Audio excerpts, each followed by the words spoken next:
ప్రస్తుతం మనతో పాటు ప్రముఖ ఆధ్యాత్మికవేత్త, ఆస్ట్రోన్యూమరాలజర్, ఎనర్జీ వాస్తు ఎక్స్పర్ట్ జయప్రద గారు మనతో ఉన్నారు. మేడంతో మాట్లాడదాం. నమస్తే అమ్మా. శ్రీమాత్రే నమః.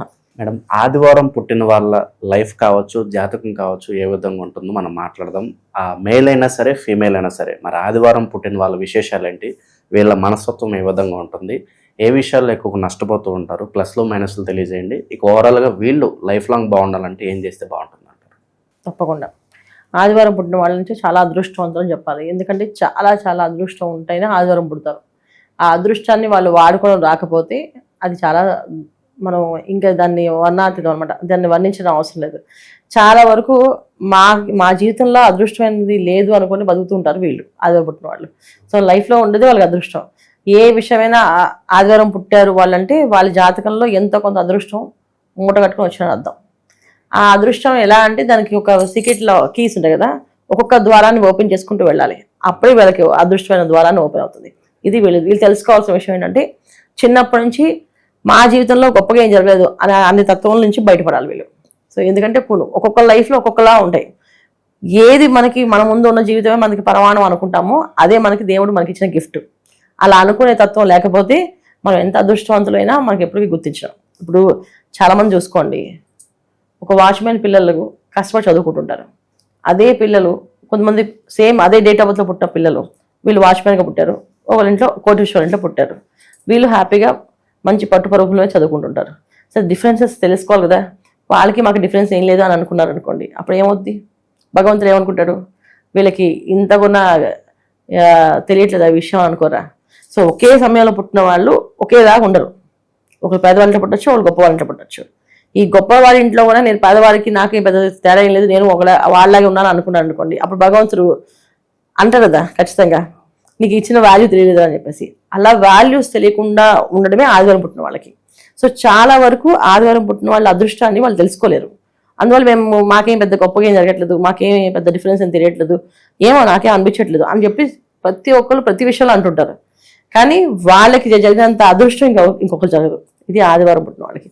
విద్య విషయంలో బాగా చదువుతారు, మంచి రంగంలో రాణించే అవకాశాలు ఉంటాయి. కానీ కొంత విషయం వరకు ఏంటంటే, ఆ ఆదివారం పుట్టిన వాళ్ళకి కొన్ని విషయాలు మైనస్ పాయింట్స్ ఎక్కువగా ఉంటాయి. అంటే ఒకప్పుడు అయితే ప్లస్ పాయింట్స్ అన్నీ తీసుకోవచ్చు, ఈ కాలంలో అయితే మైనస్ పాయింట్స్ తీసుకోవాలి. వాల్యూ ఒకటి తెలియకుండా మాట్లాడతారు. మీరు మాకేమి ఇచ్చారు అని చెప్పేసి అంటారు తల్లిదండ్రులని. ఒక్కొక్కరి తల్లిదండ్రులు జన్మ ఇవ్వడమే ఒక అదృష్టం. ఏమి ఇచ్చారు అంటే, ఈ మానవ జన్మలో రావడానికి, ఈ ఇంట్లో పుట్టడానికి వాళ్ళు ఒక దారి చూపించారు, దాని నుంచి తెచ్చుకోవాలి. అలా మాట్లాడుతుంటారు. కొంతమంది తెలియకుండానే తెలుసో అబద్ధాలు ఎక్కువ ఆడుతుంటారు. అసలు అబద్ధం ఆడే అవసరమే ఉండదు, కానీ ఎక్కువ అబద్ధాలు ఆడతారు. సో సూర్యభగవానుడు క్రమశిక్షణకి, పరిపాలనకి ఆయన ముందు. సో పొద్దున్నే సూర్యోదయం మనకు అయిపోతుంది, ఈ టైం కంటే ఆ టైంకి అయిపోతుంది.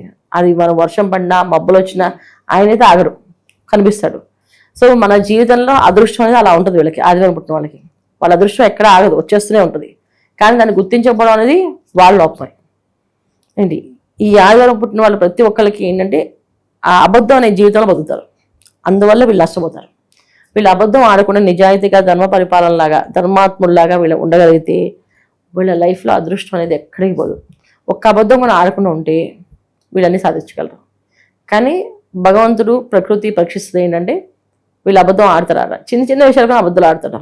పెద్ద విషయాలు కాదు, ఏదో ప్రాణం పోతుంది, లేకపోతే అక్కడ వాళ్ళ పరువు పోతుంది, లేకపోతే వాళ్ళకి అవసరం వచ్చింది, అబద్ధం ఆడడం వేరు, ఊరికే మాట్లాడితే అబద్ధం ఆడడం వేరు.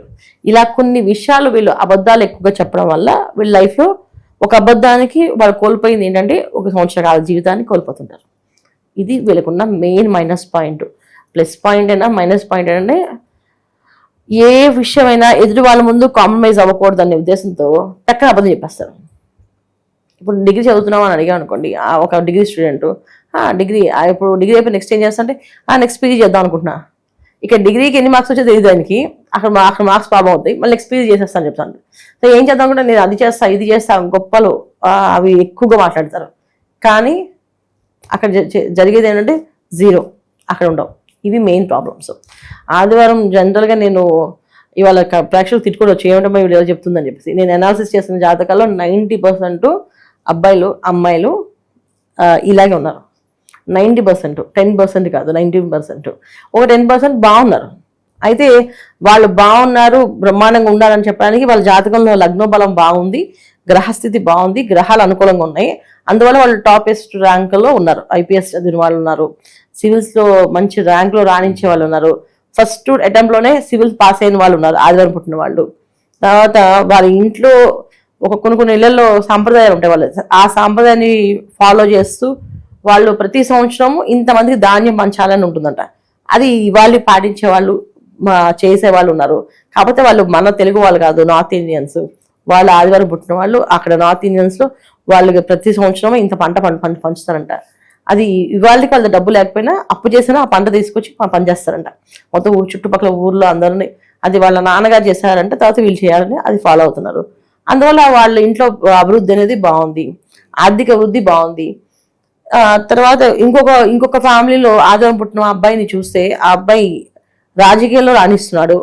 రాజకీయాల్లో ఇవాళకి నెంబర్ 1 గా ఎటువంటి దానికి అంటే లంచం తీసుకోకుండా పనిచేస్తారు అందరూ. లంచం తీసుకోకుండా ఎవరు పనిచేయరు కదా, ఈ అబ్బాయి లంచం తీసుకోకుండా పనిచేస్తాడు. ఇవాళకి ఆ పని ఎదుటి వాళ్ళకి ఉపయోగపడుతుంది అంటే పెద్దవాళ్ళతో అయినా మాట్లాడి ఆ పని చేపిస్తుంటాడు.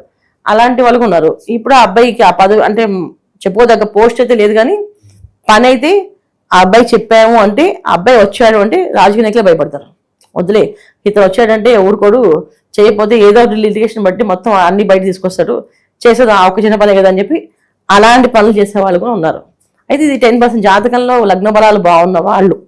90% బాలేని వాళ్ళు, గురుబలం బాలేని వాళ్ళు, రవి బలం బాలేని వాళ్ళు, రవి బుధులు ఇద్దరు కంబస్ట్ అయినప్పుడు, రవి దగ్గర బుధుడు కంబస్ట్ అయినప్పుడు, కుజుడు కంబస్ట్ అయినప్పుడు కొంత డిఫరెంట్ ఏంటంటే కోపము, ఆవేశము, క్రోధము ఇవన్నీ తెచ్చుకొని కొన్ని విషయాలు వాళ్ళకున్న విషయాల్ని వాళ్ళకున్న కంఫర్ట్ని వదిలేసి మాకేం లేవండి, మా నాన్న ఉన్నారు ఒక పల్లెటూరు, ఆయన ఏం మాట్లాడడం రాదు, సరిగా రాదు, ఆయన తెచ్చి ఇక్కడ సిటీలో ఉంచుతాం, ఒక ఉంచినా ఏం చేస్తాడు, అపార్ట్మెంట్ కిందకి వెళ్ళి చెత్త వాగితే అందరి ముందు మా పరుగు పోతుంది, మేము సాఫ్ట్వేర్లో పనిచేస్తున్నాం కదా, మా పరుగు తీసేస్తాడు, అందుకే తీసేయట్లేదు, వాళ్ళ ఊళ్ళో వదిలేస్తాం, ఇలాంటి ఎక్స్క్యూజెస్ చెప్తుంటారు. కొంతమంది మా ఆవిడకి మా అమ్మ అంటే మా ఆవిడకి నచ్చదు, మా ఆవిడ మరి వినదు, ఇప్పుడున్న డివోర్స్ అయిపోతున్నాయి కనుక ఆవిడ కోసం మా అమ్మని వదిలేయాలి తప్పదు, ఇంకేం చేస్తాం, మరి మా ఆవిడ కావాలంటే అమ్మ కావాలంటే అమ్మకి ఏదో నాన్న ఉన్నారు కనీసం ఎందుకు అలా తీసుకొస్తాం అని చెప్పి వదిలేస్తాం. ఇలాంటి సిల్లీ రీజన్స్ చెప్పి తల్లిదండ్రులు దూరంగా ఉండడము, ఇంట్లో ప్రతి విషయాన్ని అబద్ధాలు చెప్పడం, అది సిల్లీ రీజన్ అని కాదు, పెద్ద రీజన్ అయి ఉండొచ్చు, మేబీ నిజంగా భార్య వెళ్ళిపోతానని ఉండొచ్చు, కానీ వాళ్ళిద్దరిని అండర్స్టాండింగ్ పెట్టి చేసే పని వీళ్ళు ఈజీగా చేయగలరు. వీళ్ళకు ఉన్న క్యాపబిలిటీస్ చాలా ఎక్కువ, ఏ విషయమైనా అనుకుంటే సాధించగలరు, కానీ అనుకోరు, అది మెయిన్ ప్రాబ్లం. అనుకుంటే సాధిస్తారు బ్రహ్మాండంగా. ఇది ఇప్పుడు ఖచ్చితంగా తల్లిదండ్రులని కోడల్ని కలపాలి అనుకుంటే ఆ అబ్బాయి కలిపేస్తగలరు, కానీ ఎందుకు అంత రిస్క్ అవసరం ఉంది, కానీ అంతే ఎవరి లైఫ్ వాళ్ళదే అని చెప్పేసి అని వదిలేయడం వల్ల ఆ ఫ్యామిలీ అలాగా కర్స్ అనేది వీళ్ళకి జమ అవుతుంటుంది. సో ముఖ్యంగా ఏంటంటే అబద్ధం ఆడకుండా ఉంటే వీళ్ళు నెంబర్ 1 స్థాయిలో వెళ్ళగలరు. అబద్ధం ఆడారు అసలు ఇంకెప్పటికీ ఆ నెంబర్ 1 స్థానం అనేది రాదు, అది చూడడానికి కనిపిస్తుంది. ఇప్పుడు వైకుంఠపాలలో ఆడినంత పరమపద సోపాన పెట్టే ఎక్కినప్పుడు పెద్ద పాము ఉంటుంది, అది మింగేసి కింద దిగి వస్తుంది, అది దింపేస్తుంటుంది. ఎప్పుడప్పుడు వాళ్ళు ఎంత టఫ్గా టార్గెట్స్ పెట్టుకొని రీచ్ అవుదామని వెళ్ళినా సరే మళ్ళీ ఆ వైకుంఠపాలలో పాము అంటే మింగేసి వాళ్ళ కింద వచ్చేస్తుంటారు. ఇది ఆదివారం పుట్టిన వాళ్ళ విషయాలు. వీళ్ళు తెలుసుకోవాల్సిన విషయం ఏంటంటే జీవితంలో ఆదివారం పుట్టిన వాళ్ళు సూర్యభగవాన్ తత్వం తెచ్చుకోవాలి, సూర్యుని ఆరాధించాలి, సూర్యభగవాన్ లాగా ఉండాలి ఎప్పుడు కూడా. అంటే ఏంటంటే ఏదైనా సరే పక్షపాతం ఉండదు. ఇప్పుడు సూర్యభగవానికి ఇక్కడ వెలుగు ఇవ్వాలి, ఇక్కడ వెలుగు ఇవ్వకూడదు అనే ఉండదు కదా, కాంతి మొత్తం ప్రపంచం అంతా ఆ కాంతి కనిపించేటట్టు చేస్తారు.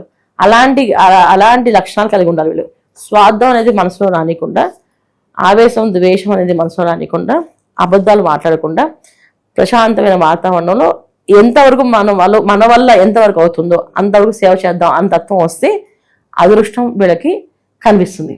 లేకపోతే వీళ్ళ అదృష్టం వీళ్ళకి ఎప్పటికీ కనబడదు, అది మాయమైపోతూనే ఉంటుంది. అది madam, Sunday is fun day అంటారు, రెస్ట్ డే అంటారు. ఈ ఇంపాక్ట్ అంటే ఎక్కువ విశ్రాంతి తీసుకోవాలి, కాస్త చిల్ అవ్వాలి, ఈ ఇంపాక్ట్ ఏమైనా ఉంటుందంటారు వీళ్ళ మీద సాధారణంగా మాట్లాడుకుంటే? ఖచ్చితంగా ఉంటుంది. అంటే మామూలుగా వీళ్ళు సండే అనేది మనం అందరూ పాటించే ఇప్పుడు ఏవైతే చేస్తున్నామో అది చేయకూడదు. ఆదివారం కొన్ని పనులు చేయకుండా పనులు ఉన్నాయి. ఆదివారం తలకి నూనె రాసుకోకూడదు, ఆదివారం తలంటు పోసుకోకూడదు, ఆదివారం జుట్టు కట్ చేసుకోకూడదు, ఆదివారం గోర్లు కట్ చేసుకోకూడదు, ఆదివారం ఎవరిని ఒక మాట అనకూడదు, ఆదివారం పాటు ఎవరికైనా సాయం చేయాలి. ఎందుకంటే సూర్యభగవానుడు ఎప్పుడు కూడా ఒక నాయకత్వ లక్షణాలు ఏంటంటే ఒక నాయకుడికి ఎవరినైనా సమర్థించుకొని దాన్ని సర్దిద్దుకొని వాళ్ళకి నేర్పించే తత్వం రావాలి. ఆ లక్షణాలు కలిగిన వాడు సూర్యభగవానుడు.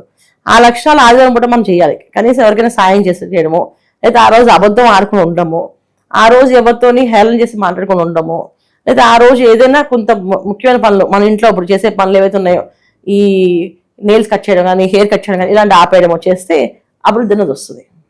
ఇప్పటికీ చాలా మంది సండే వచ్చిందంటే సెలూన్ కి వెళ్తారు, మెయిన్ గా నాన్ వెజ్ తెచ్చుకుంటూ ఉంటారు, ఇంకా అలవాటు చేసేసారు సంథింగ్ ఆ ప్యాటర్న్ మనకి. సో అంతగా బయటపడాలి, ఎందుకంటే ఆ ప్యాటర్న్ వల్లే ఇవాళ ఇన్ని హాస్పిటల్స్ పుట్టుకొస్తున్నాయి. ఏదంటే ఆదివారం చేయకూడని పనులు చేస్తున్నాం కనుక మన జీవితంలో డబ్బు అనేది ఎక్కువగా కోల్పోతున్నాం. ఆ విషయం తెలియట్లేదు. ఇవాళ నిన్న ఒక ఆయన అన్నారు, మా అమ్మగారికి బాధ, అయ్యో డబ్బులు ఏం లేదండి, ఇన్సూరెన్స్ ఉంది, నో ప్రాబ్లం, ఏ ఇబ్బంది లేదు, ఇన్సూరెన్స్ ఉంది, వాళ్ళు వచ్చారు, వాళ్ళు తీసుకుంటారు, మొత్తం వాళ్ళు చేస్తారని.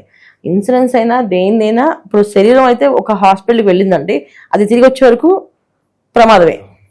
సో మన శరీరంలో ఒక గీత పడినా అది మన ఇంకా శరీరం మళ్ళీ కూడుతుందా బాగుంటుందా అని తెలియదు.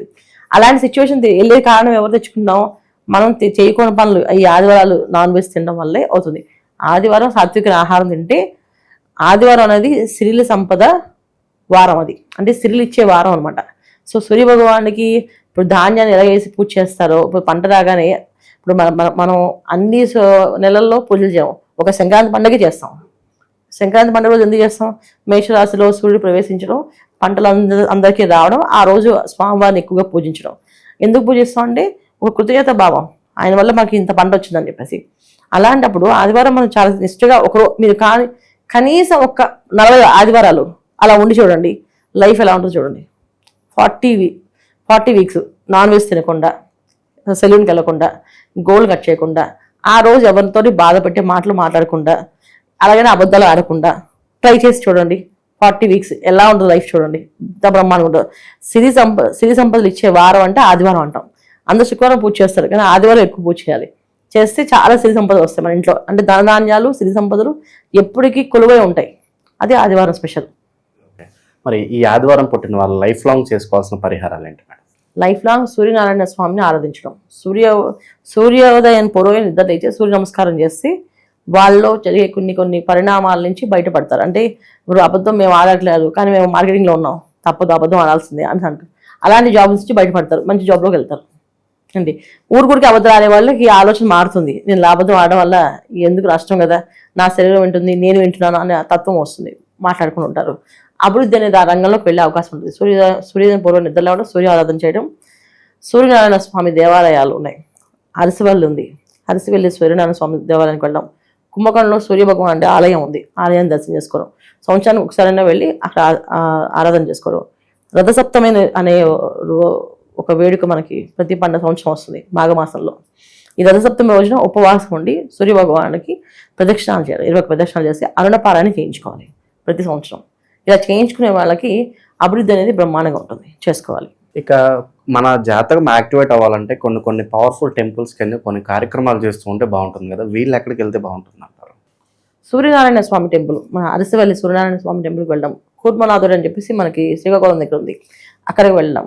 అక్కడ అరుణపారాయణ చేయించుకోవడం. అరుణపారాయణం అంటే అరుణం పారాయణ యంత్రం వేస్తారు, సూర్యయంత్రం వేసి పారాయణ చేస్తారు, చాలా విశేషంగా. అది మన ఇంట్లో కొంచెం చేయించుకోవచ్చు, మన ఇంట్లో కొంచెం చేసుకొని చాలా విశేష ఫలితం. అనారోగ్య సమస్య రాకుండా బయటపడతారు. వీళ్ళకి ఎప్పుడైనా సమస్య వస్తే హార్ట్ స్ట్రోక్స్ వస్తాయి ఎక్కువగా ఈ ఆదివారం పుట్టిన వాళ్ళకి. ఈ హార్ట్ స్ట్రోక్స్ నుంచి బయటపడడానికి అరుణపారాయణం చాలా బాగా కలిసి వస్తుంది విశేషంగా. ఓవరాల్గా ఆదివారం జన్మించిన వారి జీవితం ఎలా ఉంటుందో మంచి విశ్లేషణ అందించారు. ధన్యవాదాలు. నమస్తే, శ్రీమాత్రే నమః.